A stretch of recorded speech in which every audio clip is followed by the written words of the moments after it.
Good morning po.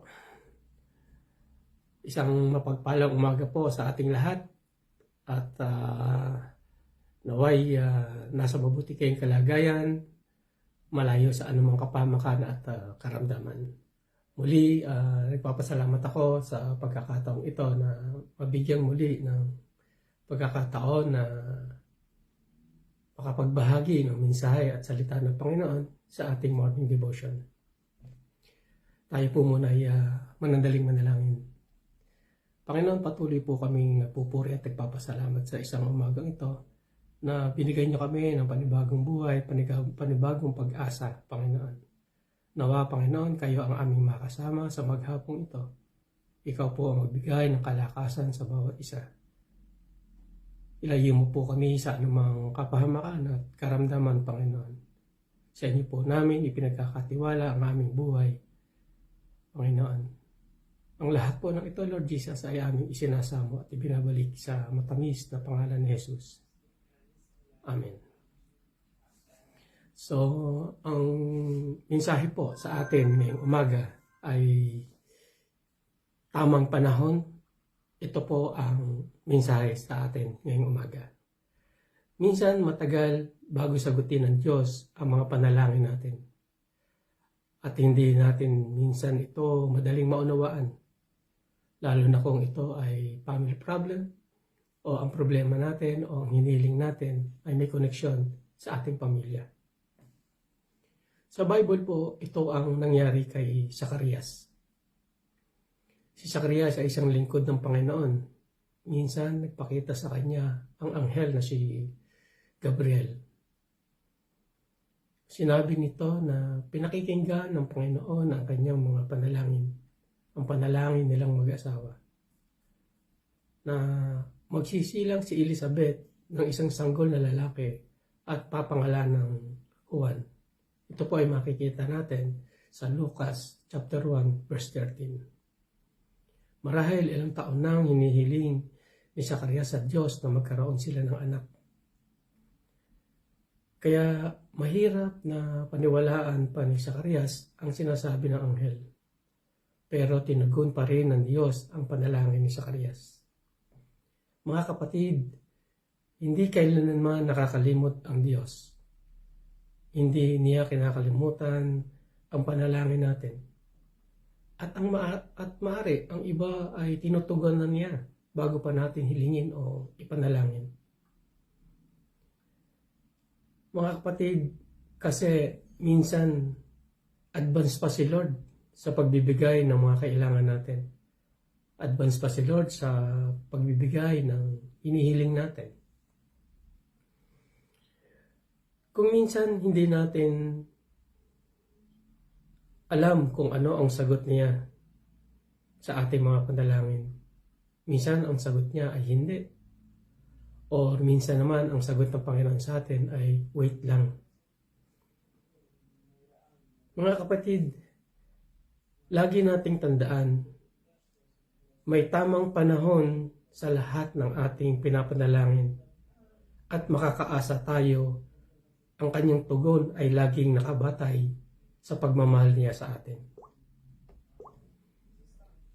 Hindi man natin lubos maunawaan ang pamamaraan ng Diyos. Subalit makakaasa naman tayo na lagi ito sa ikabubuti natin. Minsan sa mga hinihiling natin, masigit pa roon ang ibinibigay sa atin ng Diyos. Dahil ang pagmamahal ng Diyos sa atin, ang lahat ng hinihiling natin sa Panginoon ay may timing. May oras ang Panginoon sa lahat ng hinihingi natin. Kaya mga kapatid, patuloy nating tandaan at patuloy tayong manalangin dahil for sure, hindi masasayang ang paghihintay natin. Hindi man natin nakikita ang tugon ng Diyos, mapagkakatiwalaan pa rin natin na ang nais niya ay ang ikabubuti natin. Minsan, iniisip natin, akala natin ay maganda na ang hinihiling natin. Pero may masigit pa na plano ang Diyos para sa atin, mga kapatid. Kaya nga ang bawat panalangin at hiling natin sa Diyos ay may tamang panahon. Kaya po huwag tayong magsawang manalangin. At huwag tayong magsawang manalangin, magpasalamat sa lahat po ng ibinibigay sa atin ng Panginoon. Dahil sa panalangin natin, yan po ang makikita at mararamdaman natin na ang Panginoon ay tumutugon sa lahat ng ating mga hiling. Ang importante lang po ay huwag tayong magsasawang manalangin. Dahil ang lahat po ng panalangin natin sa Panginoon ay may tamang panahon. Amen. Good morning po ulit at God bless po sa ating lahat. Good morning po. Kamusta na po kayo? Purihin ang Panginoon sa umagang ito ng Friday, November 17, 2023 sa mga edisyon ng Morning Devotion ng ating natunghayan. At salamat po sa ating kapatid na si Kuya Egay Ainsal, bagamat sila ay nasa Norway, ay patuloy na sumusuporta at lagi po tayong sinasamahan sa ating mga morning devotion, sa ating online services at sa ating patuloy na paglilingkod sa ating Panginoon. So dumako po tayo sa ating prayer time para sa umagang ito. Let us pray. Gracious and loving God, pinupuri ka namin at pinasasalamatan sa umagang ito. Isa na namang edisyon ng Morning Devotion ang aming natunghayan sa pamamagitan ng iyong anak na si Kuya Egay. Salamat po Panginoon sa kanyang buhay. Salamat po sa kanyang Morning Devotion ay binahagi sa bawat isa sa amin. Nawa magsilbi itong kalakasan, inspirasyon, motibasyon upang lalo pang lumalim tumatag ang aming pananampalataya. Pinagpipray ko po sa iyo ang lahat ng mga nanonood, nakikinig sa mga oras na ito. Marahil ang iba sa kanila ay papunta pa lamang sa opisina, paaralan na kanilang kinabibilangan.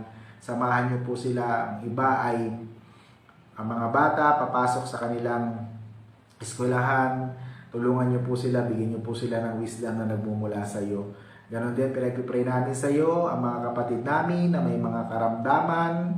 Tulungan niyo po sila tulad ni Tito Rene Dalisay. Tulungan niyo po siya, pagalingin niyo po siya at ganoon din po ang mga nagbabantay sa kanya sa ospital. We pray, Panginoon, na sa lalong madaling panahon ay ikaw po ang magpagaling sa kanya. Ganoon din po, Panginoon, ang iba pa namin mga kapatid na hindi namin nabanggit sa mga oras na ito. Ipuin niyo rin po sila ng iyong mapagpalang kamay at dulutan din po ng magandang kalusugan, especially po yung mga bata, yung mga senior citizen na nakakaranas ng ubo at sipon, dala po ng papalamig na panahon. Tulungan niyo po sila at ganoon din po, dakilang Diyos, pinagpipray ko rin sa iyo ang mga kapatid namin na nasa ibayong dagat, malayo man sila, ngunit lagi po silang kasama sa aming mga prayer. Salamat din po sa buhay ng iyong mga anak na walang sawang sumusuporta, nagla-like, nag-share ng aming morning devotion sa umagang ito. Hindi ko man pumabanggit ang kanilang mga pangalan. Salamat po sa kanilang mga buhay. At ganoon din po sa mga kapatid namin na magse-celebrate ng kanilang birthday tulad ni Kuya Egay tomorrow. Patuloy niyo po siyang ingatan, bigyan ng maayos at magandang kalusugan at anuman po ang prayer ng kanyang puso ay patuloy niyo pong ipagkaloob sa kanya. Pinagpipray ko po sa iyo ang kabuuan ng araw na ito. Huwag niyo po kaming iiwan, huwag niyo po kaming pababayaan dahil kung wala kami sa iyo, wala kaming magagawa. Patuloy niyo pong i-bless ang kabuuan ng Crossroad United Methodist Church family, ang bawat mga churches na nagkakandak ng morning devotion, ang mga workers, ang mga deaconesses, ang mga lay people na kapartner namin sa ministry. Marami pong salamat sa kanila. Marami pong salamat, Panginoon. Ito po ang aming panalangin na punong-puno ng pagtitiwala, pananampalataya at pag-asa sa pangalan ni Jesus na aming Panginoon. Amen. Ayan, natapos na naman tayo para sa isa na namang edisyon ng Morning Devotion para sa umagang ito. At binabati po natin ang advance happy birthday ang nag-render ng sa ating Morning Devotion sa umagang ito, si Kuya Egay Ansa. Salamat po, happy birthday po. At we pray na marami pang maliligaya at masayang kaarawan ang ipagkaloob sa inyo ng Panginoon. At ganoon din po, marami pong salamat sa lahat ng sumusuporta, nag-share, nagla-like ng ating morning devotion. pagpalain po kayo ng Panginoon. So mula po dito sa Crossroad United Methodist Church, ito po ang inyong lingkod, Pastor Moses, lagi nagsasabing ang Diyos ay mabuti noon, ngayon at magpasawalang hanggan. Hanggang sa muli, paalam!